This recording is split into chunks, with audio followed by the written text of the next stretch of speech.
Hello అండి, అందరికీ నమస్తే. ఓడియన్ కిచెన్స్కి స్వాగతం అండి. ఈరోజు అల్లం చట్నీ చేస్తున్నానండి. మీరు కూడా ట్రై చేయండి, చాలా బాగుంటుంది. ఫస్ట్ అయితే కొన్ని అల్లం ముక్కలు, బెల్లం కొంచెం తురిమి పక్కన పెట్టేసుకోండి. కొంచెం ఎండుమిర్చి, ఒక కొంచెమే దాసిన చెక్క అండి, కొంచెం అది ముక్కలు ముక్కలు చేసుకొని పక్కన పెట్టేసుకోండి. తర్వాత స్టవ్ మీద కడాయి పెట్టేసుకొని కొంచెం ఆయిల్ పోసుకొని ఒక 2 స్పూన్స్ అల్లం దోరగా వేయించుకోవాలండి.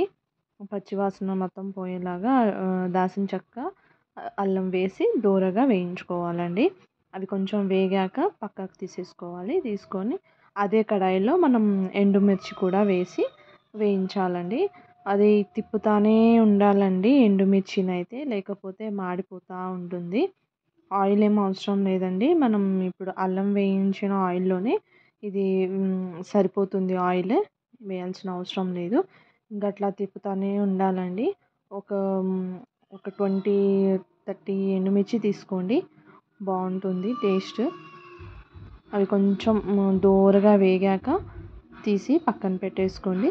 బెల్లం కూడా తురిమి పక్కన పెట్టేసుకోండి. కొంచెం చింతపండు, ఒక నిమ్మకాయ సైజ్ అంతా చింతపండు కూడా నానబెట్టేసుకోండి. లేదు మర్చిపోయినా మనం స్టవ్ మీద పెట్టి ఒక 2 మినిట్స్ ఉడికించవచ్చండి. అది కూడా పక్కన పెట్టేసుకొని ఇవన్నీ చల్లారాలండి. ఒక 2 మినిట్స్ చల్లారాక ఫస్ట్ అయితే మిక్సీ జారాలో అల్లం ముక్కలు వేసి మిక్సీ పట్టండి. తర్వాత మనం వేయించి పక్కన పెట్టుకున్న ఎండుమిర్చిని కూడా వేసి కొంచెం ఉప్పు వేసుకొని అది కూడా మిక్సీ పట్టండి. తర్వాత మనం తురిమి పక్కన పెట్టేసుకున్న బెల్లం కూడా వేసుకోండి.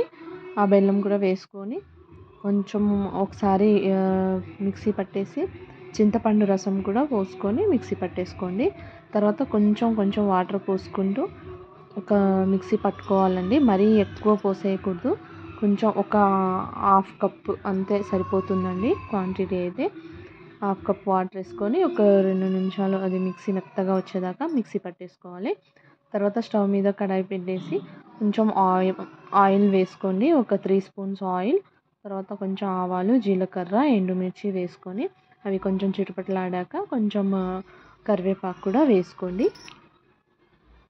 చూడండి, చిటపటలాడిన తర్వాత కరివేపాకు వేసుకొని ఈ పచ్చడిని పోపేసుకోండి. టేస్ట్ అయితే చాలా చాలా బాగుంటుందండి.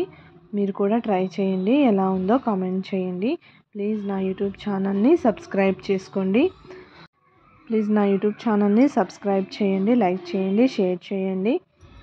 చూడండి, చూస్తేనే నోరు ఊరిపోతుంది కదా. దోశలకి, పునుగులు, ఇడ్లీ, ఏ దోశల మీదకైనా చాలా బాగుంటుందండి.